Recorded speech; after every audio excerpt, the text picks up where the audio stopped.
नमस्कार विद्यार्थी मित्रांनो. कला विज्ञान व वाणिज्य महाविद्यालय मनमाड आयोजित पोलीस भरती मार्गदर्शन शिबिरात मी प्राध्यापक खैरनार तुमचे परत एकदा स्वागत करतो. त्याचबरोबर आपले मार्गदर्शक माननीय श्री गोपाळ मोजाड सर यांचे देखील मी येथे स्वागत करतो. आणि अधिक वेळ आपला वाया न घालवता सरांचे जे मार्गदर्शन चालू आहे ते पुढे चालू राहावं म्हणून सरांना विनंती करतो की त्यांनी आजच्या सेशनला सुरुवात करावी. ओके. धन्यवाद सर.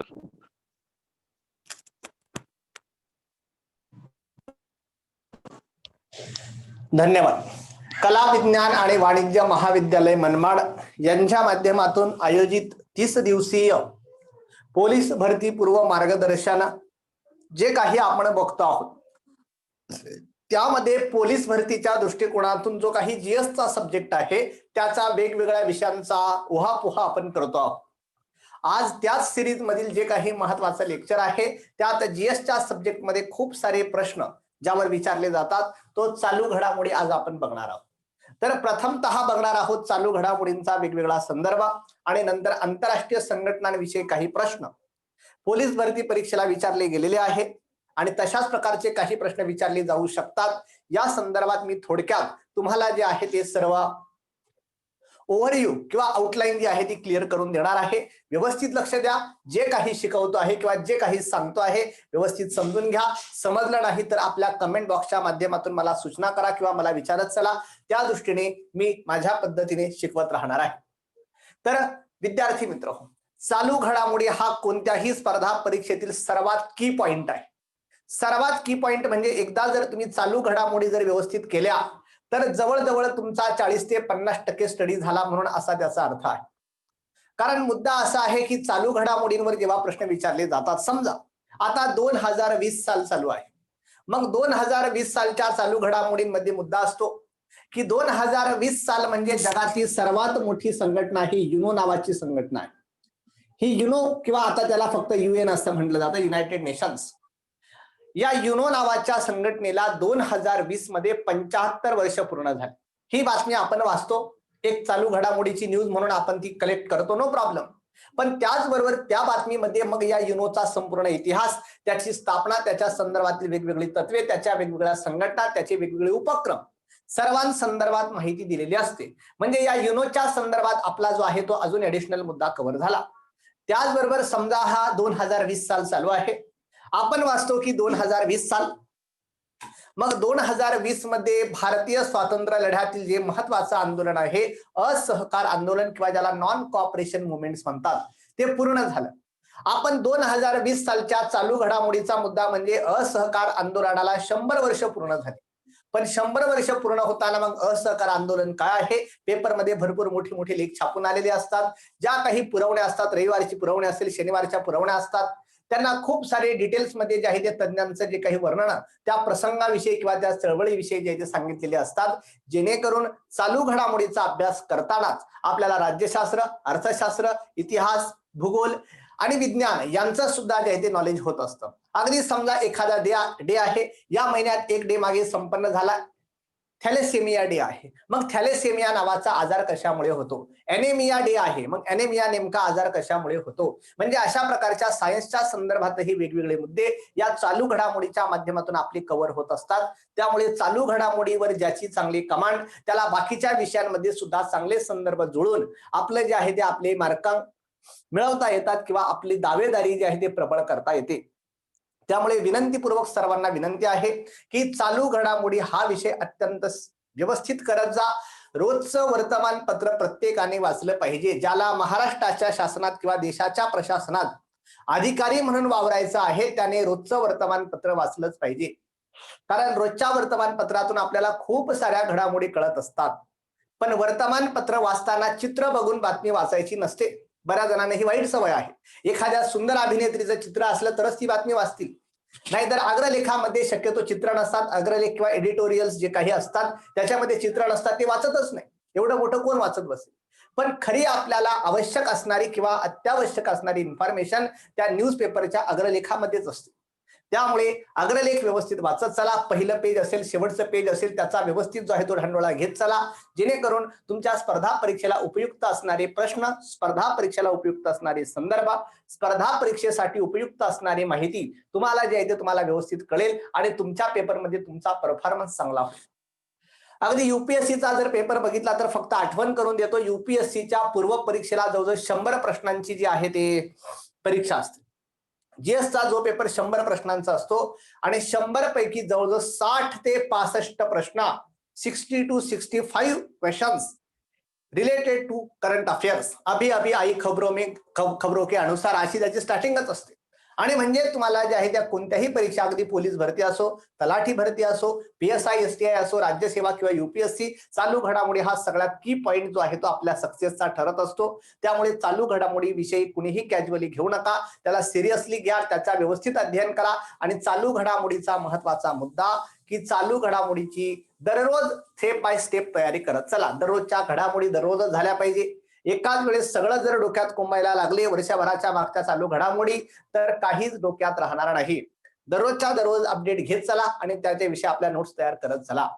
तरी सध्या ज्या काही रिसेंट काही चालू घडामोडी आहे किंवा ज्या तुमच्या परीक्षेला विचारल्या जाऊ शकतात, त्यांच्याविषयी मी जे आहे ते थोडक्यात वेगवेगळी स्पष्टीकरण देणार आहे.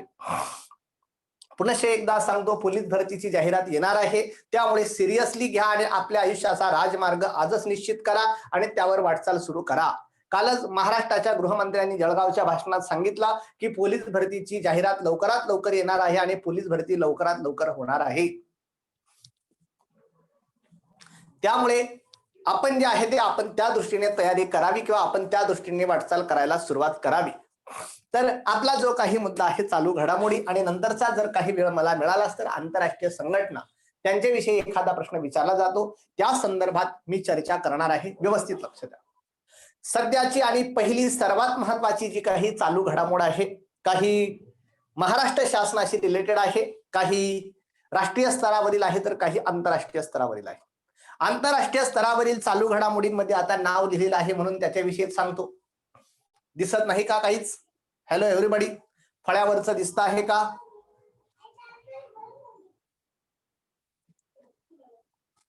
दिसत आहे तर बऱ्याच जणांना तर क्लिअर दिसत आहे. कुणाकडे जर रेंजचा प्रॉब्लेम असेल तर त्यांना प्रॉब्लेम येऊ शकतो.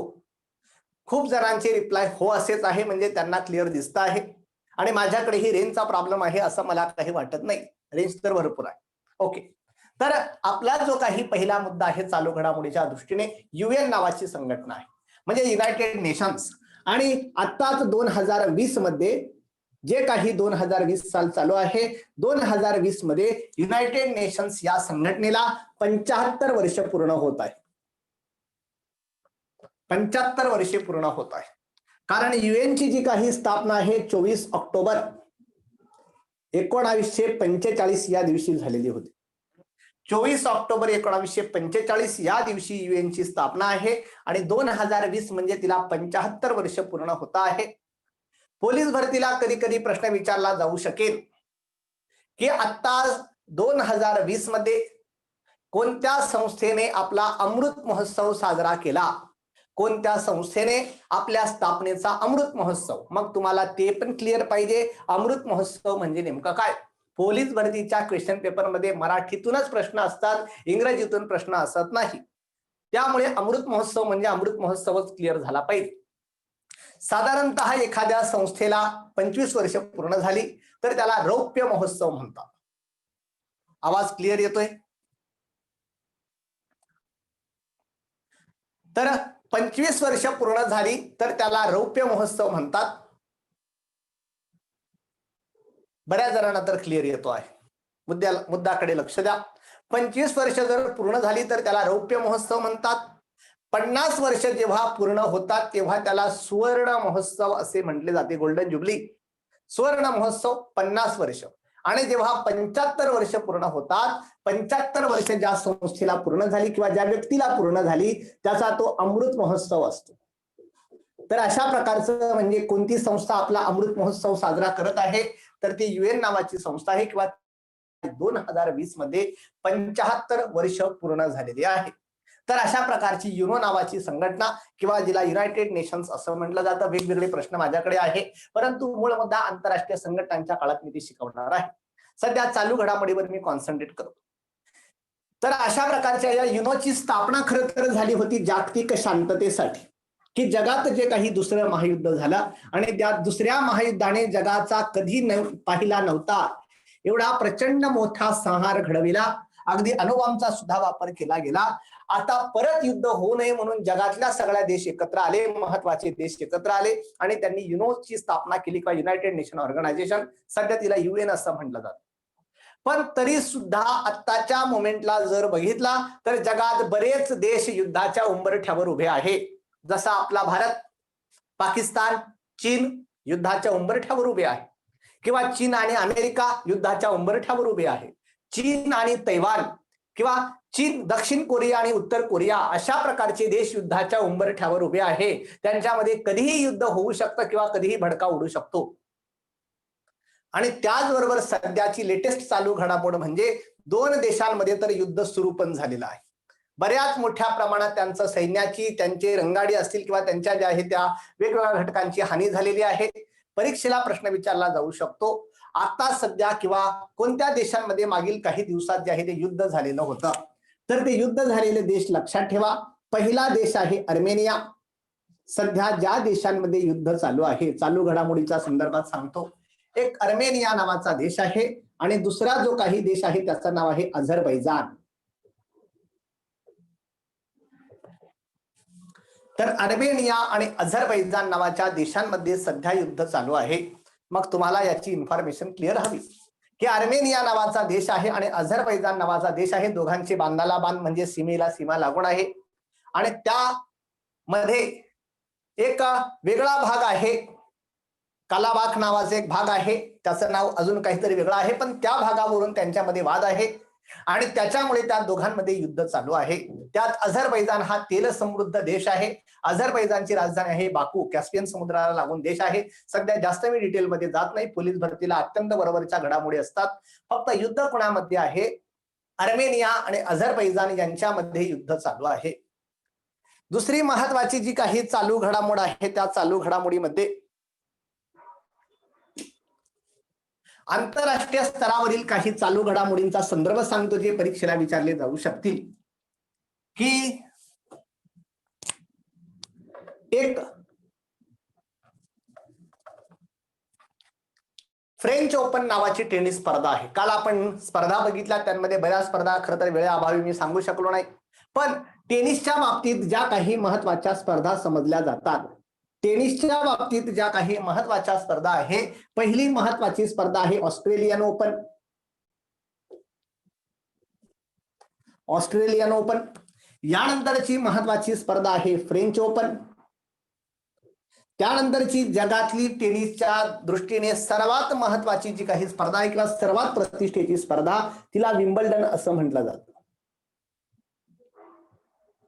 तर ती विम्बल्डन टेनिस स्पर्धा. आणि चौथी जी आहे ती अमेरिकन ओपन किंवा US ओपन. तर अशा प्रकारची American open, Wimbledon, French open आणि ऑस्ट्रेलियन ओपन अशा जगातल्या 4 महत्वाच्या स्पर्धा आहेत. त्यांना ग्रँड स्लॅम स्पर्धा असं म्हटलं जातं. आणि आताच काही दिवसापूर्वी जी आहे ती फ्रेंच ओपन नावाची स्पर्धा जी आहे ती संपन्न झाली. परीक्षेला प्रश्न विचारला जाऊ शकतो. व्हेरी गुड, उत्तर तर आलेलं आहे. या फ्रेंच ओपन मध्ये पुरुष एकेरीमध्ये विजेता कोण ठरला? क्ले कोर्टचा बादशाह किंवा लाल मातीचा बादशाह ज्याला म्हटलं जातं. कारण फ्रेंच ओपन स्पर्धा या लाल मातीच्या कोर्टवर होतात. तिथे गवत नसतं, तिथे ग्रास नसता, तर तिथे जे आहे ते लाल माती जी असते, आपलं स्पीच शक्यतो लाल मातीचं असतं. तशा प्रकारच्या आता लाल मातीचं जे आहे ते स्पीच असतं किंवा ग्राउंड असतं, त्याच्यावर खेळावं लागतं. विम्बल्डन स्पर्धा ग्रास कोर्टवर आहे. ग्रास म्हणजे जे आहे त्या गवताच्या कोर्टवर आहे. तर फ्रेंच ओपनचा विजेता आहे राफेल नादाल. तर हा राफेल नादाल नावाचा खेळाडू आहे. मुद्दामून मी प्रश्न विचारतो आहे, राफेल नादाल कोणत्या देशाचा खेळाडू आहे? कोणत्या देशाचा आहे राफेल नादाल? राफेल नादाल हा खेळाडू कोणत्या देशाचा आहे? राफेल नादाल कुणी सांगू शकता? राफेल नादाल हा खेळाडू कोणत्या देशाचा आहे? तर तो स्पेनचा खेळाडू आहे. स्पेन नावाचा जो काही देश आहे स्पेन, या स्पेन देशाचा हा खेळाडू आहे राफेल नादाल. तर अशा प्रकारचा हा राफेल नादाल पुन्हा एकदा फ्रेंच ओपनचा जो आहे तो विजेता ठरला. त्याविषयी प्रश्न विचारला जाऊ शकतो. प्रामाणिकपणे सांगून ठेवतो की पोलीस भरती के आते आते म्हणजे तुमची पोलीस भरती येईपर्यंत साधारणतः अमेरिकन ओपन सुद्धा संपन्न झालेले असेल. मग तुम्हाला अपडेट राहावं लागेल. अमेरिकन ओपनचा विजेता कोण, महिला विजेती कोण, पुरुष विजेता कोण, काय जे असेल अशा प्रकारचे काही प्रश्न विचारले जातात. त्यामुळे त्याच्यावर व्यवस्थित लक्ष ठेवत चला. किंवा पोलीस भरतीला काही प्रश्न विचारले जातात. क्रिकेट विषयी प्रश्न आहे, थोडीशी चर्चा करतो की IPL मध्ये 200 सामने खेळणारा पहिला क्रिकेटपटू कोण. IPL क्रिकेट स्पर्धेमध्ये ज्या काही IPL क्रिकेट स्पर्धा झाल्या त्या IPL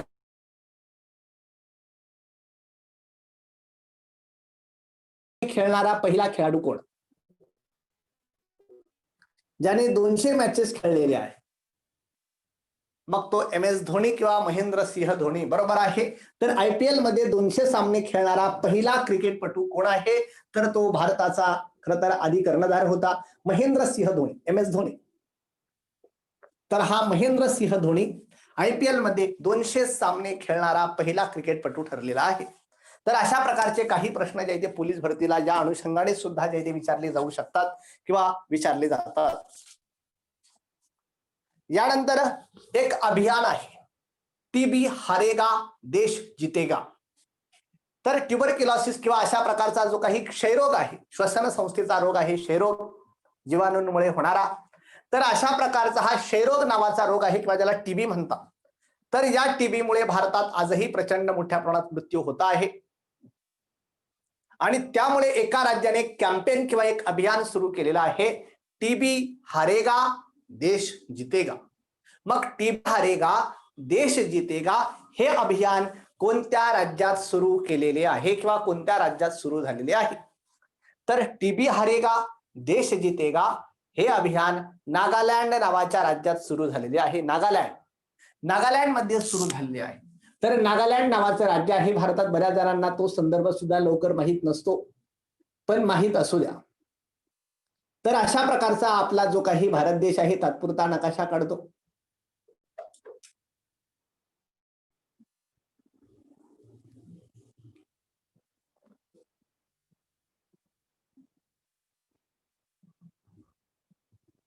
तर अशा प्रकारचा आपला जो काही भारत देश आहे, या भारत देशाच्या या ठिकाणी जे काही एक राज्य आहे त्या राज्याचं नाव आहे नागालँड. म्यानमारला लागून आहे.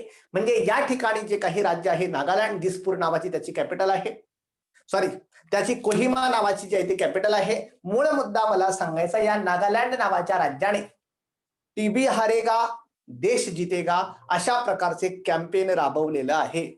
तर अशा प्रकारचे काही प्रश्न जे आहेत ते चालू घडामोडीमध्ये वेगवेगळ्या माध्यमातून विचारले जातात.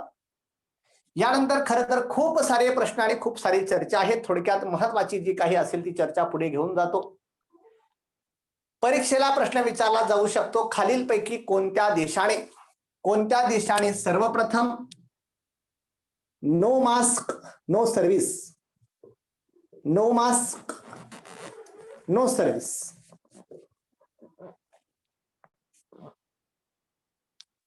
ही अभियान सुरू केलेले आहे. म्हणजे अशा प्रकारचा जो काही कोरोना आहे त्या कोरोनाला हरवण्यासाठी खालीलपैकी कोणत्या देशाने नो मास्क नो सर्व्हिस, म्हणजे तुमच्याकडे व्हेरी गुड उत्तर आलेलं आहे. जर तुमच्याकडे मास्क नसेल तर तुम्हाला कोणतीही सरकारी सेवा देण्यास आम्ही बद्ध नाही. त्यामुळे मास्क असेल तरच सरकारी कार्यालयात येऊ शकतात आणि सरकारी कार्यालयात तुमचं काम होऊ शकतं. म्हणजे बांगलादेश नावाचा जो काही देश आहे, या बांगलादेशमध्ये नो मास्क नो सर्व्हिस नावाचं अभियान बांगलादेश या देशामध्ये सुरू करण्यात आलेलं आहे. लक्षात ठेवा बांगलादेश. याचबरोबर पुढचा मुद्दा आहे चालू घडामोडीचा बांगलादेश. बहुतेक ओळी मी सांगतोच आहे. एखाद्यांना काहींना जर प्रॉब्लेम असेल नेटवर्कमध्ये, शक्यतो मला तर नेटवर्कमध्ये काही प्रॉब्लेम दिसत नाही, काही प्रॉब्लेम असेल तर शक्यतो ऐकूनच लेक्चर पुढे न्यावं लागेल. कारण आपल्या सर्वांना या कोरोनामुळे बरंच मोठे लिमिटेशन्स आलेलं आहे. कोरोनाचा संदर्भ आला आणि कोरोनावर तुमच्या परीक्षेला हमखास काही ना काही प्रश्न विचारला जाऊ शकतो. त्यामुळे थोडीशी कोरोनाची चर्चा करतो. पहिलाच मुद्दा मी सांगतो की कोरोना हा कोणता आजार आहे, जीवाणू, विषाणू फंगाय किंवा अलगी, तर आपल्या सर्वांना माहित आहे विषाणूजन्य आजार आहे किंवा व्हायरल इन्फेक्शन आहे. कोरोना हा विषाणू आहे, कोरोना हा व्हायरस आहे. आणि मग माझा मुद्दा आहे त्या व्हायरसला कोरोना हे नाव आपण दिलेलं आहे. तर तो जो काही व्हायरस आहे त्याला आपण नाव कोरोना दिलेले आहे. मग कोरोना हा शब्द कोणत्या भाषेतून आला आहे हा माझा प्रश्न आहे. कोरोना हा शब्द कोणत्या भाषेतून स्वीकारलेला आहे की त्या विषाणूला कोविड-19 किंवा कोरोना असं नाव द्या, तर तो कोणत्या भाषेतील शब्द आहे? चायना नाही आहे, तर ती लॅटिन नावाची भाषा आहे. बरोबर आहे, लॅटिन नावाची जी काही भाषा आहे, कोरोना हा शब्द लॅटिन भाषेतून आलेला आहे. लॅटिन जी काही लॅटिन लँग्वेज आहे त्या लॅटिन मध्ये कोरोना नावाचा जो आहे तो कोरोना नावाचा शब्द आहे. कोरोना या शब्दाचा लॅटिन भाषेत अर्थ आहे क्राऊन किंवा मुकुट. म्हणजे कोरोना शब्दाचा लॅटिन भाषेमध्ये अर्थ आहे क्राऊन किंवा मुकुट. म्हणजे एखाद्याच्या डोक्यावर जो काही मुकुट असतो तशा प्रकारचा हा कोरोना आहे. पण मग कोरोनाला मुकुट का म्हटलं किंवा क्राऊन का म्हटलं किंवा लॅटिन भाषेत त्याला कोरोना का म्हटलं? कारण त्याचा आकार जर तुम्ही बघितला, आता डायग्राम काढण्याच्या भानगडीत पडत नाही, पण कोरोना विषाणू बऱ्याच जणांनी टीव्हीवर बघितलेला असेल की तो असा मुकुटासारखा दिसतो. म्हणजे अशा प्रकारचा तो जो आहे तो मुकुटासारखा दिसतो, म्हणून लॅटिन भाषेत मुकुटाला कोरोना म्हणतात. तर अशा प्रकारचं जे आहे ते कोरोना, त्याला जे आहे ते त्याचा विषाणू जो काही शास्त्रज्ञांनी शोधला त्याचा आकार मुकुटाप्रमाणे आहे. मुकुटाप्रमाणे आहे त्याचा आकार, मुकुटाप्रमाणे किंवा ज्याला क्राऊन म्हणतात त्या क्राऊन प्रमाणे आहे. आणि त्या क्राऊनला लॅटिन भाषेत कोरोना म्हणतात, म्हणून त्याला नाव कोरोना आहे. आणि तो 2019 ला आला, म्हणून त्याला कोविड-19 असं म्हटलं जातं. तर अशा प्रकारचा हा कोरोना. एक प्रश्न सायन्स मध्ये विचारला जाऊ शकतो, चर्चा आत्ताच घडून आणतो, सायन्सची लेक्चर उद्या परवा आपण बघणारच आहोत. सायन्स मध्ये प्रश्न विचारला जाऊ शकतो की विषाणू हे सजीव आहे का निर्जीव आहे? मग माझा प्रश्न आहे विषाणूंचा निर्देश कोणत्या कॅटेगरीमध्ये होतो? ते लिव्हिंग आहे का नॉन लिव्हिंग आहे? बोलत चला. विषाणू सजीव आहे का निर्जीव आहे?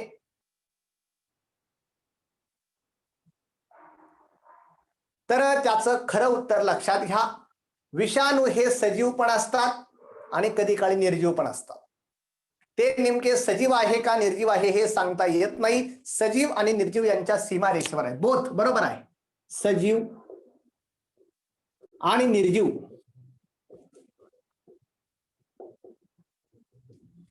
यांच्या सीमारेषेवर आहे.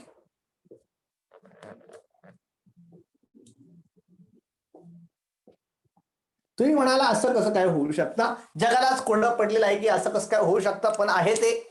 म्हणजे समजा कोरोनाचा विषाणू आहे, एखाद्या व्यक्तीने कोरोना बाधित व्यक्ती असेल, त्याच्या शरीरात भरपूर कोरोना असेल, त्याने समजा एखाद्या अँगलला हात टेकवला आणि मग त्याच्या शरीरातून तो कोरोना त्या अँगलवर गेला, नो प्रॉब्लेम, अँगल आहे किंवा अशा प्रकारचं काय हँगर आहे, आणि मग 10-15 दिवस त्या अँगलला कुणीच हात लावलेला नाही, त्यामुळे त्या काळात तो कोरोना विषाणू निर्जीव असणार आहे. पण समजा आपण कुणी गेला आणि त्या अँगलला त्या हँगरला हात लावला, तर तो कोरोना लगेच जे आहे ते लगेच सजीव होईल. आतापर्यंत तो निर्जीव होता, म्हणजे त्याच्या श्वसन नावाची रेस्पिरेशन दिसत नव्हता, एक्सक्रिशन दिसत नव्हता, म्हणजे त्याची उत्सर्जन संस्था काम करत नव्हती, श्वसन संस्था काम करत नव्हती, नर्वस सिस्टीम काम करत नव्हती, काहीच सिस्टीम नाही, एकदम निर्जीव. पण आपला हात लागला आणि लगेच तो जे आहे ते ऍक्टिव्ह झाला, आणि ऍक्टिव्ह झाला, सगळ्या त्याच्या प्रक्रिया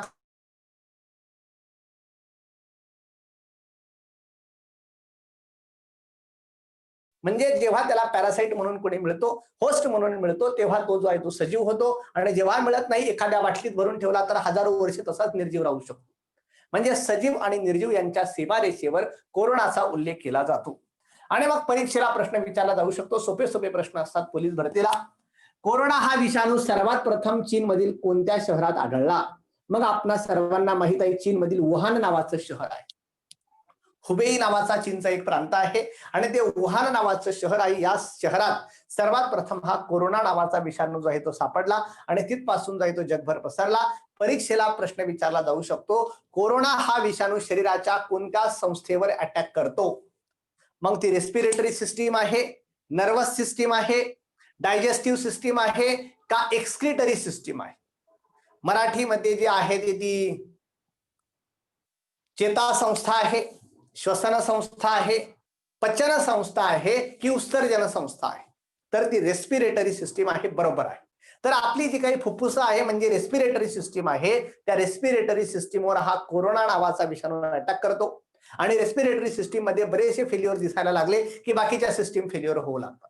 काय जे असेल अशा प्रकारचा हा कोरोना नावाचा विषाणू रेस्पिरेटरी सिस्टीमवर जो आहे तो अटॅक करत असतो.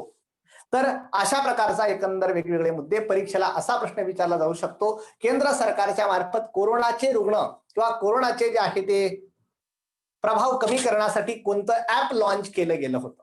तर कोणतं ऍप आहे? आरोग्य सेतू नावाचं ऍप आहे. आरोग्य सेतू. तर हे आरोग्य सेतू नावाचं ऍप आहे, केंद्र सरकारने जे आहे ते रिकमेंडेशन केलेलं होतं किंवा लॉन्च केलेलं होतं.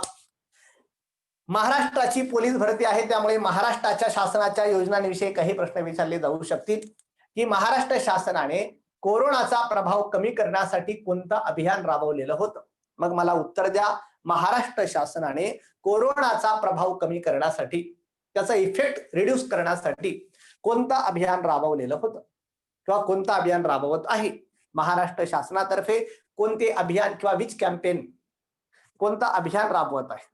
लॉकडाऊन हे काही अभियान नाही, ते केंद्र सरकारचे लॉकडाऊन आहे. Very good. माझे कुटुंब माझी जबाबदारी कॅम्पेन मी सांगतो आहे, महाराष्ट्र शासनाने कोरोनाचा प्रभाव कमी करण्यासाठी. Very good. माझे कुटुंब माझी जबाबदारी, माय फॅमिली माय रिस्पॉन्सिबिलिटी, अशा प्रकारचं जे काही कॅम्पेनिंग किंवा अशा प्रकारचं जे काही अभियान आहे महाराष्ट्र शासनाने राबविलेलं आहे.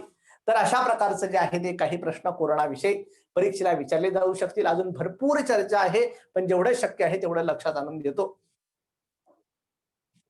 तर अशा प्रकारचा हा कोरोना नावाचा आजार आणि चालू घडामोडीमध्ये त्याच्याविषयी विचारले जाऊ शकणारे प्रश्न. यानंतर खरं तर खूप सारे प्रश्न आहेत, थोडक्यात चर्चा करतो की आता एक चर्चा सुरू झालेली आहे की नासा नावाची ऑर्गनायझेशन आहे, national aeronautics and space administration, अमेरिकेची अंतराळ संस्था आहे. जशी भारताची इस्रो आहे तशी अमेरिकेची नासा नावाची संस्था आहे, जगातली सर्वात पॉवरफुल संस्था आहे. आणि त्या नासाला आता लक्षात आलं की चंद्रावर पाण्याचे पुरावे सापडलेले आहेत, की चंद्रावर जे आहे ते पाणी आहे असे पुरावे त्यांना सापडले. तर चंद्रावर जे आहे ते चंद्रावर त्यांना जे आहे ते पाण्याचे पुरावे सापडलेले आहेत. त्यामुळे नासाने असं ठरवलं की भविष्य काळात आपल्याला चंद्रावर जाऊन राहायचं आहे किंवा चंद्रावर पिकनिकला जायचं आहे किंवा वसाहती करायच्या आहे. पण मग चंद्रावर जर पिकनिक करायची असेल किंवा चंद्रावर जाऊन राहायचं असेल किंवा वसाहती करायच्या असतील, त्याचे प्लॉट विक्री पण सुरू झालेले आहे, कोणाला घ्यायचं तर घेऊ शकतात. पण मूळ मुद्दा आहे चंद्रावर मोबाईल नेटवर्क लागणार आहे, कारण मोबाईल नेटवर्क शिवाय आज माणूस जगू शकत नाही. जर आता लहान एखाद्या विद्यार्थ्याला विचारलं की माणसाच्या मूलभूत गरजा कोणत्या आहे, तर आपल्या काळात आपण लहानपणी म्हटलं जायचं की मानवाच्या मूलभूत गरजा अन्न वस्त्र निवारा. नंतरच्या काळात कधी कधी त्याच्यामध्ये अपग्रेडेशन केलं गेली की मानवाच्या मूलभूत गरजा बेसिक नीड अन्न वस्त्र निवारा आरोग्य शिक्षण. आता मात्र सांगितलं जाईल की मानवाच्या मूलभूत गरजा मोबाईल मोबाईल मोबाईल. म्हणजे एक वेळ आम्हाला जेवण करायला दिलं नाही तरी चालेल, आम्हाला घरात राहू दिलं नाही तरी चालेल, आम्हाला जे आहे ते अशा प्रकारचे कपडे घालायला दिले नाही तरी चालेल, मात्र मोबाईल त्याला चार्जिंग त्याचं नेट पॅक आम्हाला मिळालं पाहिजे, कारण त्याच्यावरच आमचं जे आहे ते आमचं सगळं जीवन चालू आहे. काही असेल गमतीचा भाग आहे आणि काही दृष्टीने ही दुर्दैवाने रियालिटी सुद्धा आहे. पण जाऊ द्या. मूळ मुद्दा मला जो काही सांगायचा आहे की चालू घडामोडीमध्ये प्रश्न विचारला जाऊ शकतो. चालू घडामोडीमध्ये प्रश्न विचारला जाऊ शकतो. Very good. उत्तर तर आलेलं आहे की चंद्रावर नासाने ठरवलं की चंद्रावर मोबाईल नेटवर्क उभारायचं आहे. ते मोबाईल नेटवर्क उभारण्यासाठी कोणत्या कंपनी बरोबर नासाने करार केलेला आहे? तर चंद्रावर मोबाईल नेटवर्क उभारण्यासाठी NASA, national aeronautics and space administration, या संस्थेने नोकिया नावाच्या कंपनी बरोबर करार केलेला आहे. तर या नोकिया कंपनी बरोबर नासाने जे आहे ते करार केलेला आहे. चालू घडामोडीमध्ये काही प्रश्न जरा वेगळ्या अँगलने विचारले जातात, ते अपॉइंटमेंटच्या संदर्भात असतात आणि मग परीक्षेला जो आहे तो प्रश्न विचारला जाऊ शकतो. भारताचे नवीन CAG कोण आहेत? नवीन CAG, controller and auditor general of India, किंवा ज्यांना महालेखापाल असे म्हटले जाते. तर भारताचे नवीन CAG कोण? नवीन सांगतोय मी, ज्यांची अपॉइंटमेंट होणार आहे, खर तर झाली असेल काल परवा.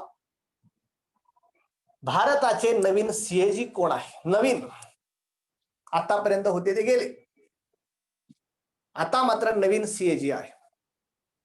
तर भारताचे नवीन सीएजी म्हणजे controller and auditor general of India, भारताचे महालेखापाल. सिन्हा ज्यांनी उत्तर दिलं ते उत्तर माहिती आयुक्ताचं आहे, तो मुद्दा मी नंतर सांगतो. नवीन माहिती आयुक्त आहे यशवर्धन सिन्हा, नो प्रॉब्लेम, बरोबर आहे. तुमचा कयास किंवा प्रयत्न खूप चांगला आहे. पण भारताचे नवीन, व्हेरी गुड. तर हे गिरीश चंद्र मुर्मू. तर भारताचे नवीन सीएजी जे आहे ते जी.सी. मुर्मू किंवा ज्यांना गिरीश चंद्र मुर्मू असं म्हटलं जातं. गिरीश चंद्र मुर्मू. तर IAS ऑफिसर आहे जुने. ते जे आहे ते जम्मू काश्मीर निर्माण झाल्यानंतर जम्मू काश्मीर केंद्रशासित प्रदेशाचे पहिले उपराज्यपाल किंवा नायब राज्यपाल होते गिरीश चंद्र मुर्मू. आणि मग आता ते तिथून जे आहे ते तिथून त्यांचा कार्यकाल 1 वर्ष पूर्ण झालं. ते परत आता दिल्लीला आले आणि त्यांची भारताची नवीन सीएजी म्हणून अपॉइंटमेंट झालेली आहे किंवा राष्ट्रपतींनी केलेली आहे. म्हणजे भारताचे नवीन कॅग कोण असणार आहे? गिरीश चंद्र मुर्मू हे भारताचे नवीन महालेखापाल असणार आहे. आणि कोणीतरी सिन्हा यांचा उल्लेख केला म्हणून सांगतो, भारताचे मुख्य माहिती आयुक्त, चीफ इन्फॉर्मेशन कमिशनर, भारताचे मुख्य माहिती आयुक्त म्हणून आत्ताच ज्यांची निवड करण्यात आलेली आहे किंवा नियुक्ती करण्यात आलेली आहे, नाव आहे यशवर्धन सिन्हा. तर यशवर्धन सिन्हा भारताचे मुख्य माहिती आयुक्त आता कोण झालेले आहे? यशवर्धन सिन्हा हे भारताचे मुख्य माहिती आयुक्त झालेले आहे. वेगवेगळे प्रश्न जे आहेत त्या परीक्षेला या नियुक्त्यांच्या संदर्भात किंवा या अपॉइंटमेंटच्या संदर्भात विचारले गेलेले असतात. तर माझा जो काही मूळ मुद्दा आहे की अशा प्रकारचे जे आहे ते वेगवेगळे संदर्भ. यानंतर काही प्रश्न जरा वेगळ्या अँगलने विचारले जातात, तो अँगल लक्षात आणून देतो की तरंग सुपोषित महाराष्ट्राचा शब्द विचारपूर्वक ऐका. तरंग सुपोषित महाराष्ट्राचा नावाचं एक अभियान आहे महाराष्ट्र शासनाचं. तरंग सुपोषित महाराष्ट्राचा म्हणजे अशा प्रकारचं जे काही महिला आहे, गरोदर महिला असतील किंवा ज्या आहे त्या लहान मुलं असतील, डिलिव्हरी झालेल्या महिला असतील, त्यांचं जे आहे ते त्यांचं सुपोषण व्हावं, म्हणजे महिलांचं आणि लहान मुलांचं आरोग्य. तर महिला आणि लहान मुलांचं आरोग्य कायम चांगलं राहावं, त्यांना चांगलं जे आहे ते जेवण मिळावं किंवा त्यांना चांगलं जे आहे ते चांगले न्यूट्रिएंट्स किंवा अशा प्रकारची जे आहेत इन्ग्रेडियंट्स मिळावी, यासाठी महाराष्ट्र शासनाच्या महिला आणि बाल कल्याण मंत्रालयाच्या मार्फत सुरू केलेलं अभियान आहे. महाराष्ट्राच्या महिला आणि बाल कल्याण मंत्रालयामार्फत सुरू केलेलं अभियान आहे तरंग सुपोषित महाराष्ट्राचा. काही प्रश्न परीक्षेला विचारले जाऊ शकतात, त्यामुळे अशा प्रकारचे काही प्रश्न विचारले जातात. यानंतर आता पोलीस भरती संदर्भात आपण चर्चा करत आहोत, म्हणून माझा प्रश्न आहे चालू घडामोडीमध्ये विचारला जाऊ शकतो किंवा जीके मध्ये. महाराष्ट्राच्या पोलीस प्रशासनातील सर्वोच्च पद कोणतं आहे? महाराष्ट्राच्या पोलीस प्रशासनातील पोलीस ऍडमिनिस्ट्रेशन त्यामधील सर्वोच्च पद कोणतं आहे? महाराष्ट्राच्या, व्हेरी गुड, पोलीस महासंचालक. तर महाराष्ट्र शासनातील सर्वोच्च पद आहे पोलीस महासंचालक, एकदम बरोबर आहे. तर पोलीस महासंचालक. आणि मग माझा मुद्दा आहे, सध्या महाराष्ट्राचे पोलीस महासंचालक कोण आहे सांगा. म्हणजे लेक्चरला बसायचं म्हणजे डोकं चालवावं लागणार आहे, जेवढं वाटतं तेवढं, नो प्रॉब्लेम. तर बरोबर आहे, सध्या महाराष्ट्राचे जे काही पोलीस महासंचालक आहे, सध्या महाराष्ट्राचे पोलीस महासंचालक सुबोध जयस्वाल आहे.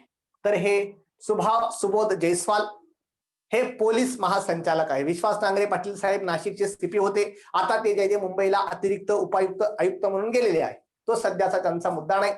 पण पोलीस महासंचालक शक्यतो रिटायरमेंटला आलेले आणि अगदी वरच्या लेवलला गेलेले जे काही पोलीस अधिकारी असतात त्यांना हे पद दिलं जातं. सुबोध जयस्वाल हे महाराष्ट्राचे सध्याचे पोलीस महासंचालक आहे आणि पोलीस प्रशासनामधील ते सर्वोच्च पद आहे. पोलीस भरतीचा संदर्भ चालू आहे म्हणून अजून एक प्रश्न विचारतो.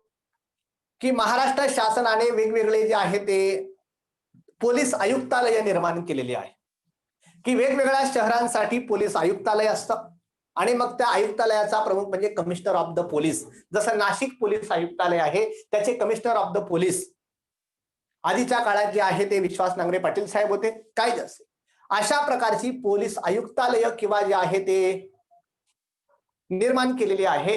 परीक्षेला प्रश्न विचारला जाऊ शकतो चालू घडामोडीला. महाराष्ट्र शासनाने आत्ताच काही दिवसांपूर्वी, व्हेरी गुड, बरेच चांगले उत्तर येत आहे, आनंद आहे की महाराष्ट्र शासनाने आत्ताच काही दिवसापूर्वी महाराष्ट्रात कोणत्या ठिकाणी नवीन पोलीस आयुक्तालयाची घोषणा केलेली आहे. म्हणजे नवीन पोलीस आयुक्तालयाची घोषणा केली तर ते पिंपरी चिंचवड आहे. पुणे पोलीस आयुक्तालयाच्या अखत्यारीत असणारा पिंपरी चिंचवड ते बाजूला काढलं आणि त्याच्यासाठी सेपरेट पोलीस आयुक्तालय आता निर्माण करण्यात आलेलं आहे. तर पिंपरी चिंचवड या ठिकाणी नवीन पोलीस आयुक्तालयाची स्थापना करण्यात आलेली आहे. प्रश्न परीक्षेला विचारला जाऊ शकतो. यानंतर चालू घडामोडीच्या संदर्भात जे काही मुद्दे आहेत त्या मुद्द्यांमध्ये आता एक काही लेटेस्ट चालू घडामोडी आहे की आताच जेसिंडा ॲड्रेन नावाची महिला आहे, जेसिंडा ॲड्रेन चालू घडामोडीमध्ये विचारले जाऊ शकतात. जेसिंडा ॲड्रेन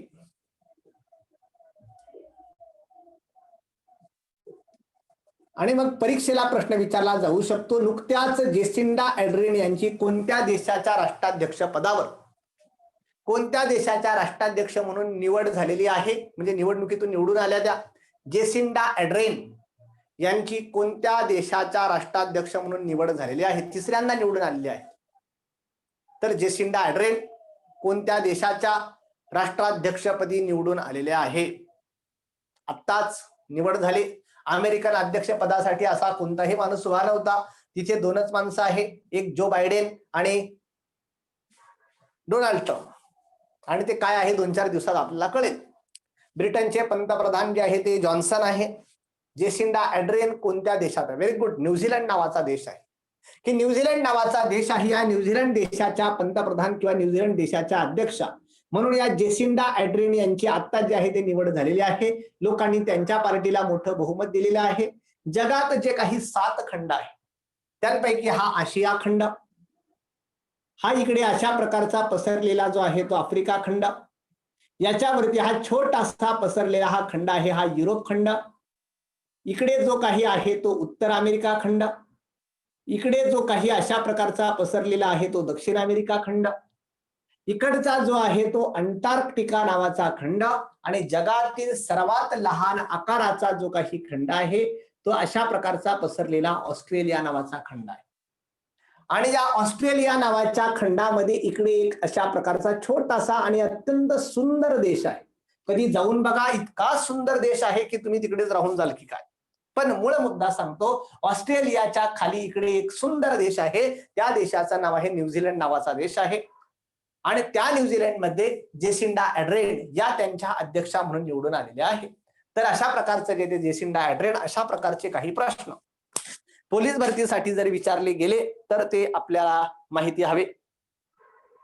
यानंतर एक प्रश्न विचारला जाऊ शकतो की महिलांची सुरक्षा आणि स्वावलंबन, महिलांची सुरक्षा पोलीस विभागाविषयी प्रश्न आहे म्हणून विचारतो. महिलांची सुरक्षा, ह्युमन सिक्युरिटी अँड एम्पॉवरमेंट, महिलांची सुरक्षा आणि स्वावलंबन यासाठी मिशन शक्ती हे अभियान कोणत्या राज्याने सुरू केले आहे. महिलांची सुरक्षा आणि स्वावलंबन, व्हेरी गुड, उत्तर एकदम बरोबर आहे की महिलांची सुरक्षा आणि स्वावलंबन यासाठी मिशन शक्ती हे अभियान कोणत्या राज्याने सुरू केलेले आहे, तर ते उत्तर प्रदेश नावाचं राज्य आहे. उत्तर प्रदेश राज्याने महिलांची सुरक्षा आणि स्वावलंबन यासाठी हाथरस जे काही प्रकरण झालं त्यानंतर उत्तर प्रदेशचे मुख्यमंत्री योगी आदित्यनाथ यांनी अशा प्रकारचं मिशन शक्ती नावाचं अभियान जे आहे ते अभियान उत्तर प्रदेशमध्ये सुरू केला आणि पोलिसांना या माध्यमातून प्रचंड मोठ्या प्रमाणात अधिकार देण्यात आलेले आहे महिलांची सुरक्षा आणि स्वाभिमान जपण्यासाठी. यानंतर सध्या भारत सरकारचा एक फ्लॅगशिप प्रोग्राम आहे. भारत सरकारचा जो अजेंड्यावर सध्या प्रोग्राम आहे कोरोनाच्या काळात, ज्याला सेल्फ रिलायंट इंडिया किंवा आत्मनिर्भर भारत असं आपण म्हणतो, आत्मनिर्भर भारत. आणि मग अशा प्रकारचं आत्मनिर्भर भारत असं आपण ठरवलेलं आहे. परीक्षेला प्रश्न विचारला जाऊ शकतो.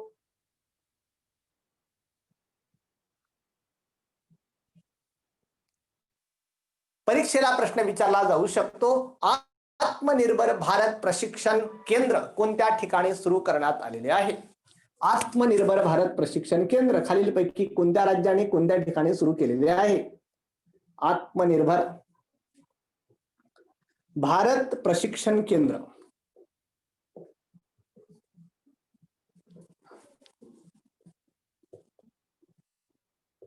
तर आत्मनिर्भर भारत प्रशिक्षण केंद्र खालीलपैकी कोणत्या ठिकाणी सुरू करण्यात आलेले आहे? तर लक्षात ठेवा, आत्मनिर्भर भारत प्रशिक्षण केंद्र ते इंदूरला सुरू करण्यात आलेलं आहे किंवा इंदोर मध्य प्रदेशमध्ये जे काही इंदोर आहे किंवा इंदोर आहे, त्या इंदोरला जे आहे ते आत्मनिर्भर भारत प्रशिक्षण केंद्र सुरू करण्यात आलेलं आहे. त्या माध्यमातून महिलांना, पुरुषांना रोजगाराची वेगवेगळी जी आहे साधनं उपलब्ध करून देऊन आत्मनिर्भरतेकडे जे आहे ते नेण्याचा त्या सरकारचा प्रयत्न आहे. तर अशा प्रकारचं आत्मनिर्भर भारत. काही प्रश्न जे काही आहे ते वेगवेगळ्या संदर्भात जे आहे ते विचारले जातात, काही पुस्तकांच्या संदर्भात विचारले जातात. परीक्षेला एकदा पोलीस भरतीला प्रश्न आला होता, the God of small things नावाचं पुस्तक कोणाचं आहे? The God of small things. उत्तर देण्याचा प्रयत्न करा, फास्ट मध्ये आपण चर्चा करू आणि पुढे जाऊ. The God of small things नावाचं पुस्तक कोणाचं आहे? बुकर पारितोषिक विजेत्या लेखिका आहे. बुकर पारितोषिक विजेत्या the God of small things नावाचं पुस्तक आहे. तर the God of small things नावाचं पुस्तक अरुंधती रॉय यांचं आहे. अरुंधती रॉय बुकर पारितोषिक विजेत्या पहिल्या भारतीय आहे आणि 1997 साली त्यांना बुकर पुरस्कार मिळाला. आणि the God of small things हे सध्याचं त्या काळचं त्यांचं पुस्तक होतं. तर अशा प्रकारच्या अरुंधती रॉय, अशा प्रकारची वेगवेगळी संदर्भ माहिती खूप आहे, त्याच्याविषयी इंटरप्रिटेशन सुद्धा खूप काही सांगता येतं. तरी सुद्धा जेवढा वेळ आहे त्या वेळेमध्ये एवढं मी कव्हर करतो. यानंतर आपल्याला जे काही बघायचं आहे ते आंतरराष्ट्रीय संघटनांच्या संदर्भात चर्चा करायची आहे. आंतरराष्ट्रीय संघटना आणि ज्या काही आंतरराष्ट्रीय संघटना आहेत त्यांच्याविषयी पोलीस भरतीला एखादा प्रश्न विचारला जातो. फास्ट मध्ये सांगतो.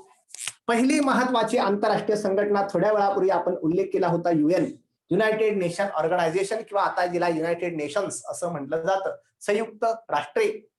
आणि मग आपल्याला माहित आहे की संयुक्त राष्ट्रांची स्थापना ऑक्टोबर 1945 ला झाली होती. त्यासाठी अमेरिकेचे जे काही तत्कालीन अध्यक्ष FDR फ्रँकलिन डी रुझवेल्ट त्यांनी मोठा वाटा घेतला होता किंवा त्यांनी मोठे प्रयत्न केले होते. आणि मग अशा प्रकारची जी UN आहे तिच्याविषयी काही प्रश्न विचारले जातात. त्या UN किंवा युनायटेड नेशन्सच्या 3 महत्वाच्या ज्या आहेत त्या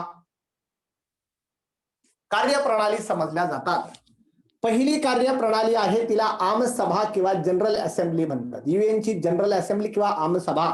नरेंद्र मोदींचं जे काही UN मध्ये भाषण होणार होतं किंवा झालेलं आहे आतापर्यंत ते आमसभेमध्ये झालेलं आहे. दुसरं जे काही आहे त्याला सुरक्षा परिषद म्हटलं जातं, सिक्युरिटी काउन्सिल. UN ची जी आहे ते सुरक्षा परिषद किंवा UN ची सिक्युरिटी काउन्सिल. आणि तिसरं जे काही आहे ते आंतरराष्ट्रीय न्यायालय. तर आंतरराष्ट्रीय न्यायालय. मग आमसभा जे आहे ती आमसभा न्यूयॉर्क, UNचं मुख्यालय न्यूयॉर्कला आहे आणि न्यूयॉर्क येथे जे आहे ते दरवर्षी एक आमसभा जे आहे ते साधारणतः ऑक्टोबरमध्ये जे आहे ते भरत असते, सप्टेंबर ऑक्टोबरमध्ये आमसभा. परीक्षेला प्रश्न विचारला जाऊ शकतो, उत्तर देण्याचा प्रयत्न करा. ती आमसभा जी असते किंवा जनरल असेंब्ली असते तिचा एक अध्यक्ष असतो आणि त्याच्या नेतृत्वाखाली सगळं त्या आमसभेचं कामकाज जे आहे ते हँडल केलं जातं. UNच्या किंवा संयुक्त राष्ट्राच्या आमसभेचे अध्यक्षपद भूषविणारी पहिली भारतीय व्यक्ती कोण? UNच्या आमसभेचे अध्यक्षपद भूषविणारी पहिली भारतीय व्यक्ती. तर उत्तर सांगून ठेवतो, UN किंवा युनायटेड नेशन्सच्या आमसभेचे अध्यक्षपद भूषविणारी पहिली भारतीय व्यक्ती आहे पंडित नेहरूंची बहीण आहे. तर पहिली भारतीय जी काही व्यक्ती आहे ती पंडित नेहरूंची बहीण. काय नाव आहे, कोणी सांगू शकेल? युनोच्या आमसभेचे अध्यक्षपद भूषविणारी पहिली भारतीय व्यक्ती. पंडित नेहरूंची बहीण, तिला तो मान मिळाला? कोणी सांगू शकेल का नाव? बरोबर आहे. तर विजया लक्ष्मी पंडित त्यांचं नाव आहे. विजया लक्ष्मी पंडित.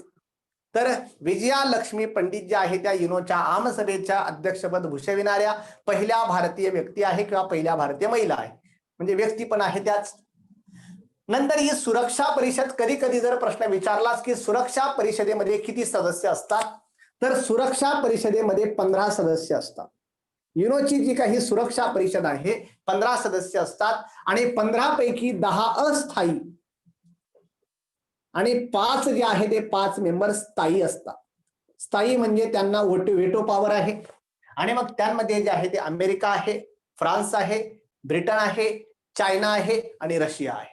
हे 5 सदस्य जे आहे ते स्थायी सदस्य आहे. कधी जर प्रश्न विचारला आंतरराष्ट्रीय न्यायालय कोणत्या ठिकाणी आहे, तर नेदरलँड मध्ये हेग नावाचं शहर आहे. द हेग किंवा नेदरलँड मध्ये हेग नावाचं शहर आहे. त्या हेग नावाच्या शहरामध्ये आंतरराष्ट्रीय न्यायालय किंवा इंटरनॅशनल कोर्ट आहे. तर अशा प्रकारची युएन नावाची संघटना. दुसरी महत्वाची संघटना युएन नंतर, युएनच्या संदर्भात अजून एक मुद्दा सांगतो की युएनची जी काही मेंबरशिप आहे, युएनचे आतापर्यंत 193 सदस्य आहे. युएनचे किती मेंबर्स आहे? 193 मेंबर्स आहे. तर अशा प्रकारची जी काही युएन आहे, युएनचे 193 सदस्य आहे. आणि 193वा जो काही मेंबर आहे युएनचा तो आहे दक्षिण सुदान. वेळ माझ्याकडे कमी आहे त्यामुळे फास्ट मध्ये सांगतो. दक्षिण सुदान हा युएनचा जो आहे तो 193वा मेंबर आहे. यानंतर महत्वाच्या ज्या काही ऑर्गनायझेशन आहे त्यांमध्ये नॉन अलाइड मुवमेंट किंवा अलिप्त राष्ट्रगट संघटना आहे. अलिप्त राष्ट्रगट संघटना पंडित नेहरूंनी ती स्थापन केली होती किंवा त्यांच्या पुढाकाराने त्यांनी इनिशिएटिव्ह घेतला आणि अशा प्रकारची अलिप्त राष्ट्रगट संघटना स्थापन करण्यात आलेली होती. अलिप्त राष्ट्रगट संघटना जी आहे ती 1961 रोजी स्थापन झालेली होती. 1961 अलिप्त राष्ट्रगट संघटना 1961 ला स्थापन झालेली होती. पंडित नेहरूंचा त्यामध्ये महत्वाचा वाटा होता. नंतर एक महत्वाचा प्रश्न विचारला जाऊ शकणारी संघटना आहे सार्क नावाची संघटना आहे. South Asian association for regional cooperation. South Asian association for regional cooperation किंवा दक्षिण आशियाई राष्ट्रांची प्रादेशिक सहकार्य संघटना. हिची स्थापना 1985 ला आहे. आणि मग या सार्क संघटनेत ठरलेलं आहे की जो काही आपला भारत देश आहे, दक्षिण आशियाई जी काही राष्ट्र आहे त्यांमध्ये भारत, आपला एक जिगरी मित्र इकडचा जो आहे तो पाक, इकडचा जो आहे तो इथला एक जिगरी मित्र नेपाळ, शॉर्ट मध्ये लिहितो नेपाळ, इकडचा जो आहे तो भूतान, या बाजूचा जो आहे तो बांगलादेश, इकडचा असणारा जो आहे तो श्रीलंका, इकडचा असणारा मालदीव, मालदीव नावाचा देश तिकडे आहे मालदीव. तर अशा प्रकारचे हे जे देश आहे 1 2 3 4 5 6 7 या 7 देशांची मिळून सार्क नावाची संघटना 1985 रोजी स्थापन झाली. नंतरच्या काळात भारताच्या पुढाकाराने यामध्ये हा अफगाणिस्तान नावाचा देश आहे, अफगाणिस्तान सुद्धा सार्कचा सदस्य झाला. म्हणजे सध्या सार्क या संघटनेत किती सदस्य आहे? 8 सदस्य आहे. सार्कचं मुख्यालय काठमांडूला आहे आणि दक्षिण आशियाई राष्ट्रांची ती संघटना आहे. अशा प्रकारची सार्क. नंतर कधी परीक्षेला एकदा प्रश्न विचारला होता, आसियान नावाची संघटना आहे. आसियान आग्नेय आशियाई जे काही देश आहे, आग्नेय आशिया असोसिएशन फॉर, फक्त ऐकून ठेवा आता, बाकी माहिती आता घरी घ्या कारण आपल्याकडे वेळ कमी आहे. मी फास्ट मध्ये बाकीचे मुद्दे कव्हर करतोय. Association for south east, south east म्हणजे आग्नेय, association for south east Asian nation, आग्नेय आशियाई राष्ट्रांची संघटना किंवा जिला association for south east Asian nation असं म्हटलं जातं. तिची स्थापना जी आहे ती ऑगस्ट 1967 मध्ये झालेली होती. ऑगस्ट 1967. फक्त तुमच्या माहितीसाठी काही ठोकताळे लक्षात आणून देतो. अशा प्रकारची जी काही ही संघटना आहे, आसियान नावाची जी काही संघटना आहे, की भारताच्या इकडे आग्नेयेला जे काही देश आहे, भारताच्या म्हणजे आशिया खंडाच्या आग्नेयेला आग्नेय दिशा म्हणजे असा आशिया खंड आणि याची ही दिशा म्हणजे आग्नेय, म्हणजे या बाजूला जे काही देश आहे हे देश म्हणजे आग्नेय आशियाई राष्ट्र आहे. आणि मग त्या काळचे 10 राष्ट्र एकत्र आले. फक्त डायग्राम कडे व्यवस्थित बघा. हा जो काही देश आहे तो म्यानमार नावाचा देश आहे. म्यानमार, या म्यानमार देशाला लागून मग इकडे परत जो काही देश आहे अशा प्रकारचा पसरलेला तो देश म्हणजे खऱ्या अर्थाने तर तो असा आहे, अशा प्रकारचा पसरलेला देश आहे तो थायलंड नावाचा देश आहे. तर अशा प्रकारचा हा थायलंड नावाचा देश आहे. थायलंड, बँकॉक सर्वांना माहित आहे, पांढऱ्या हत्तींचा देश. या थायलंड देशाला परत लागून इकडे जो काही पसरलेला जो काही देश आहे अशा प्रकारचा तो देश म्हणजे मलेशिया नावाचा देश आहे. मलेशिया, या मलेशियाला लागून इकडे अशा प्रकारचा बऱ्याच मोठ्या बेटांचा समूह अशा प्रकारचा जो काही पसरलेला आहे तो इंडोनेशिया नावाचा देश आहे. इंडोनेशिया. आणि या मलेशियाच्या इकडे कोपऱ्याला जो काही देश आहे अशा प्रकारचा हा मलेशिया. आणि या मलेशियाच्या या भागात इकडे कोपऱ्याला एक छोटासा देश आहे, छोटासा अगदी, त्याचं नाव आहे सिंगापूर. सिंगापूर, मलाकाची समुद्रधुनी आणि तिच्या बरोबर पॉइंटला हा देश आहे सिंगापूर. त्याचबरोबर इकडे जो काही देश आहे या देशांमध्ये इकडे महत्वाचा देश आहे व्हिएतनाम नावाचा देश आहे. व्हिएतनाम. आणि या व्हिएतनामला लागून इकडे जो काही देश आहे लाओस. लाओस. आणि लाओस देशाला लागून इकडे जो काही देश आहे तो म्हणजे कंबोडिया नावाचा देश आहे. कंबोडिया. आणि या कंबोडियाला लागून या भागात एक छोटासा देश आहे त्याचं नाव आहे ब्रुनेई. तर अशा प्रकारचा जो आहे तो Brunei, Cambodia, Laos, Malaysia, Singapore, Indonesia, very good, Philippines राहिलेला आहे. आणि या बाजूला जो आहे तो अशा प्रकारचा इकडे पसरलेला म्हणजे खरा तर हा व्हिएतनाम असा आहे. आणि याला लागून इकडे जो आहे तो अशा प्रकारचा छोटासा फिलिपिन्स नावाचा बेटांचा देश आहे. व्हेरी गुड, बरोबर आहे, फिलिपिन्स. तर अशा प्रकारचा Philippines, Vietnam, Myanmar, Thailand, Laos, Cambodia, Brunei, Singapore, Indonesia या 10 देशांचा मिळून, जपान नाही येतं, तर या 10 देशांची मिळून जी काही संघटना आहे तिला आसियान असं म्हटलं जातं. आणि मग तिचे जे आहे ते निरीक्षक म्हणजे अशा प्रकारचा जे ते व्हॉलेंटियर देश म्हणून कधी भारत असतो, कधी जपान असतो, कधी चायना असतो, काय जस, पण मूळ महत्वाचा असे 10 देश मिळून म्हणजे आग्नेय आशिया जो काही आहे त्या आशियाच्या आग्नेय भागात म्हणजे साधारणतः या भागात ही संघटना आहे association for south east Asian nation.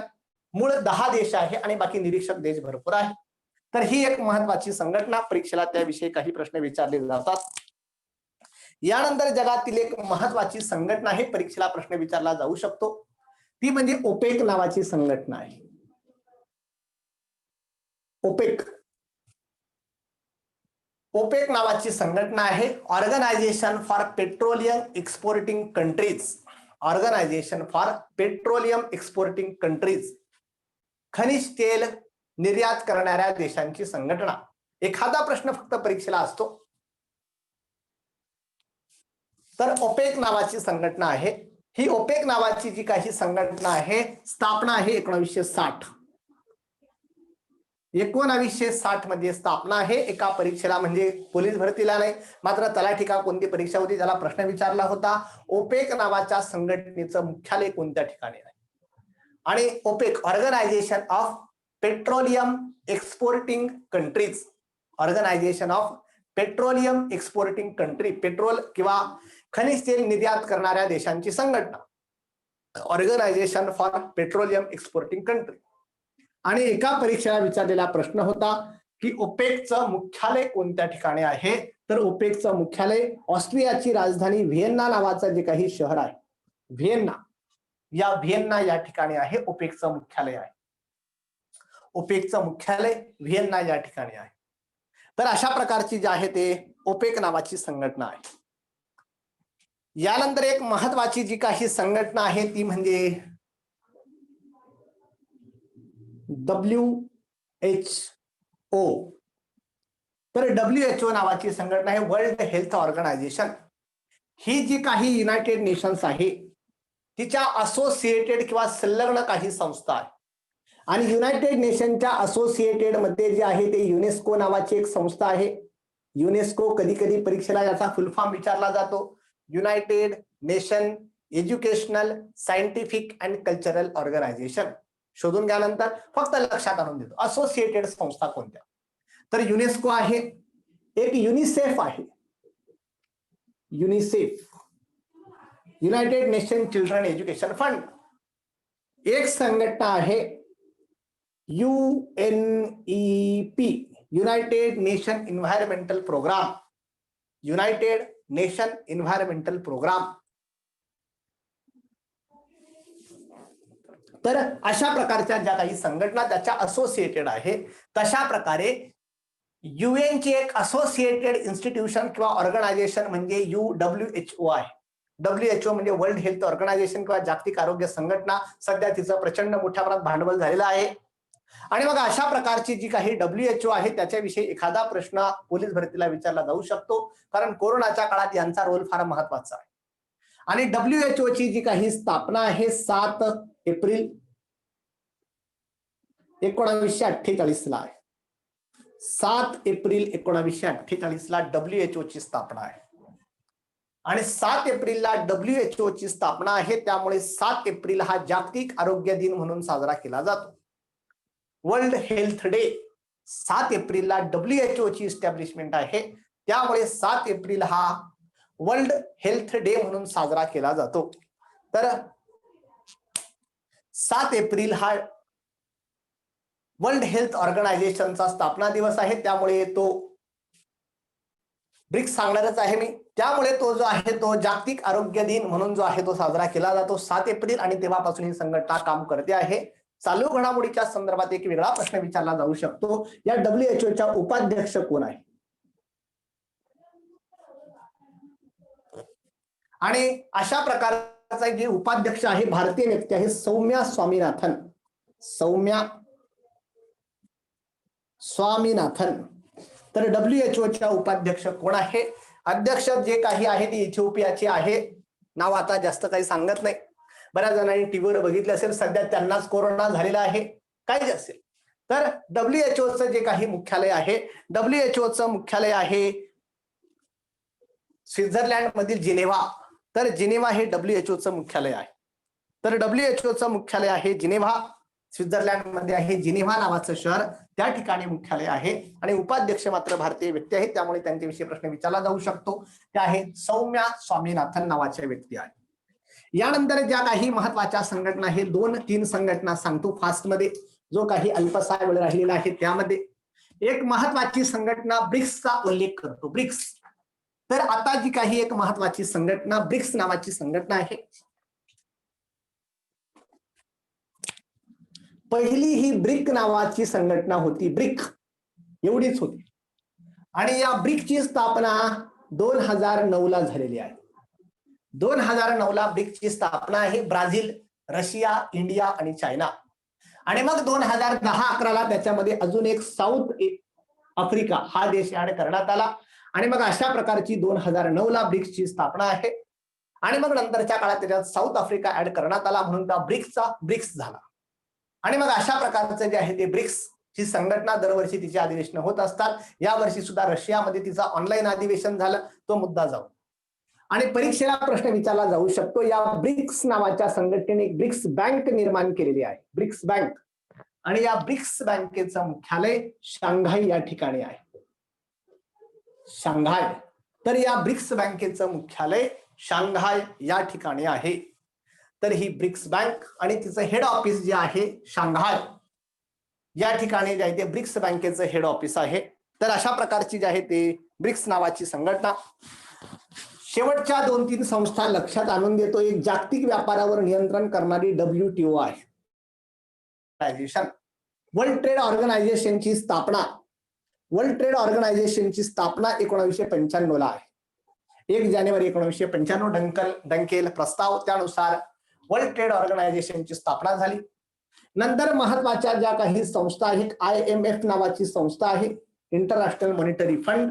आणि दुसरी वर्ल्ड बँक किंवा जागतिक बँक नावाची संघटना आहे. वर्ल्ड बँक खरं तर तिचं नाव आहे international bank for infrastructure and rural development, IBRD. पण IMF, तर IMF नावाची जी काही संघटना आहे आणि वर्ल्ड बँक नावाची संघटना आहे, त्यांना ब्रिटन वूड सिस्टर्स असं म्हटलं जातं. कारण अमेरिकेत जे ब्रिटन वूड नावाचं शहर आहे या ब्रिटनहुड शहरामध्ये ठरलं की दुसऱ्या महायुद्धानंतर नेस्तनाबूत झालेल्या जगाला कर्ज पुरवठा जो काही करायचा आहे, काही शॉर्ट टर्म अल्प मुदतीचा कर्ज पुरवठा लागणार.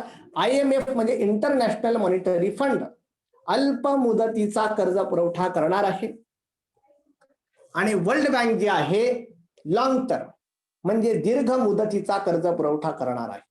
म्हणजे यासाठी या दोन संघटना स्थापन करण्यात आल्या आणि या दोनही संघटनांचं हेड ऑफिस वॉशिंग्टनला आहे.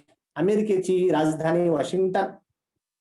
तर अशा प्रकारच्या वॉशिंग्टन या ठिकाणी IMF आणि वर्ल्ड बँक या दोनही संघटनांचं मुख्यालय आहे. परीक्षेला आत्ताचा लेटेस्ट एक प्रश्न विचारला जाऊ शकतो. खरं जर तुम्हाला वर्ल्ड बँकेचा सदस्य व्हायचा असेल तर पहिला IMF चा सदस्य व्हावा लागतो आणि IMF चा आत्ताच जो आहे तो आत्ताच 190वा सदस्य झालेला आहे. टोंगा नावाचा देश आहे. परीक्षेला विचारला जाऊ शकतो पोलीस भरतीमध्ये IMF या संघटनेचा 190वा सदस्य कोणता, तर ते टोंगा नावाचे छोटंसं बेट आहे. तो टोंगा नावाचा देश या IMF चा 190वा सदस्य झालेला आहे. UN चा 193वा सदस्य आपण बघितला दक्षिण सुदान. IMF चे मात्र 190 सदस्य आहे. तर अशा प्रकारचे वेगवेगळे प्रश्न चर्चा करण्यासारख्या खूप गोष्टी आणि खूप संदर्भ आहे, परंतु जो काही वेळ आहे त्यामध्ये एक ओव्हरव्ह्यू किंवा आउटलाईन तुमची मात्र क्लिअर करून देतो. हमखास परीक्षा केव्हाही हो, तुम्हाला या नॉलेजचा किंवा जे काही आपलं चालू आहे त्याचा हमखास फायदा होणार याची मला निश्चित खात्री आहे. फक्त जे काही शिकवलेलं आहे त्याचं घरी जाऊन व्यवस्थित वाचन करत चला, इंटरप्रिटेशन करत चला. त्याविषयी अवांतर असणारी जी काही ऍडिशनल माहिती आहे ती कलेक्ट करून त्याच्या व्यवस्थित नोट्स प्रिपेअर करून ठेवत चला. तुम्हाला त्याचा निश्चित फायदा होईल. कठोर परिश्रमाशिवाय आतापर्यंत कुणालाही यश मिळालेलं नाही. प्रत्येकाला प्रॉब्लेम आहे. आपण सर्व बरेच प्रॉब्लेम आपल्याला फेस करावे लागतात किंवा बरेच जे आहे त्या बऱ्याच समस्या फेस कराव्या लागतात. पण मला कधी कधी ते हरिवंशराय बच्चनजी यांचं वाक्य आहे. हरिवंशराय बच्चनजी यांचा एक सुंदर वाक्य आहे, तजुर्बे ने एक बात सिखाई है, तजुर्बे ने एक बात सिखाई है, एक नया दर्द ही पुराने दर्द की दवा है, एक नया दर्द ही पुराने दर्द की दवा है. त्यामुळे जे आहे ते जोपर्यंत आपण जे आहे ते कटकट करत राहू की मला फार प्रॉब्लेम आहे, नवीन प्रॉब्लेम आला की जुना प्रॉब्लेम विसरून जातो नवीन प्रॉब्लेमच्या मागेला. त्यामुळे प्रॉब्लेम किती जरी असले तरी काही प्रॉब्लेम नाही. तर यापुढे 2 दिवस जे आहे ते विज्ञान होणार आहे आणि त्यानंतर जे आहे ते 5 दिवस अंकगणित आहे आणि 5 दिवस मराठी आहे आणि त्यानंतर 5 दिवस परत एकदा जे ते रिझनिंग आणि जे काही पॉलिटीचा आणि चालू घडामोडीचा परत काही भाग मी नंतरच्या काळात शेवटच्या काही लेक्चर्स मध्ये घेणार आहे. त्याचबरोबर शेवटची काही लेक्चर्स आपले डाऊट क्लिअरिंग सेशन सुद्धा आहे आणि या सेशनच्या शेवटी मी एक पेपर सुद्धा घेणार आहे आणि तुम्हाला तो पेपर द्यायचा आहे. त्या पेपर मधला स्वतःचा परफॉर्मन्स, पोलीस भरतीच्या दृष्टीने कसे प्रश्न येतात, कशा प्रश्नांचा सराव हवा, किती वेळ असतो किंवा कशा पद्धतीची क्वेश्चन पेपर असते याचाही तुम्हाला सराव हवा, हेही आपण शेवटी करणार आहोत. तर अशा प्रकारचा साधारणतः हा मुद्दा आहे. अंकगणिताचा मुद्दा आहे ते प्रॅक्टिस डिपेंडंट आहे जास्तीत जास्त. त्यामुळे फक्त काही महत्वाचे जे काही थेरम्स किंवा महत्वाच्या ज्या काही कन्सेप्ट त्या आपण क्लिअर करणार आणि अंकगणित जे आहे ते पूर्ण करणार आहोत. मराठीच्या सुद्धा काही महत्वाच्या कन्सेप्ट किंवा महत्वाच्या प्रश्नांची चर्चा करणार आहोत. जीएसच्या ज्या द्या बरेच संदर्भ आहे आणि बरेच संदर्भ एकत्र करावे लागतात. कमीत कमी प्रत्येक स्तराला तुम्ही जे पोहोचलेले असावे म्हणून रोज एक एक विषय घेऊन त्या संदर्भात जे वेगवेगळी माहिती किंवा वेगवेगळ्या कन्सेप्ट क्लिअर करण्याचा माझा प्रयत्न आहे, जेणेकरून पोलीस भरतीला अल्पसहा जरी 30 दिवसांचा वेळ असला तरी तुमची एक दिशा, तुमचं एक जे आहे ते एक डायरेक्शन क्लिअर होईल आणि त्या मार्गाने तुम्ही तुमच्या यशाला गवसणी घालाल असा माझा प्रयत्न आहे. ओके, धन्यवाद. धन्यवाद सर. सरांनी अतिशय कमी वेळात आपल्याला अतिशय महत्वपूर्ण असे चालू घडामोडींविषयी, ज्यामध्ये मेक इन इंडिया असो की सध्याच्या काळातला कोरोना असो किंवा पोलीस भरतीच्या अनुषंगाने विचारले जाणारे प्रश्न म्हणजेच पोलीस आयुक्तालय असो, अशा बरेच सारे प्रश्न, त्याचबरोबर आंतरराष्ट्रीय संघटना यांची महत्वपूर्ण माहिती आपल्याला सांगितली आहे, जिचा निश्चितच आपल्याला खूप सारा उपयोग या पोलीस भरतीसाठी होणार आहे. मी पुन्हा एकदा सरांचे धन्यवाद देतो. त्याचबरोबर विद्यार्थी मित्रांचेही धन्यवाद देतो की त्यांनी शांतपणे सर्व ऐकून घेतले आणि विद्यार्थ्यांना एक विनंती करतो की त्यांनी आजची अटेंडन्स भरावी. उद्या भेटूया याच वेळी. धन्यवाद. Good night. धन्यवाद सर. Thank you sir.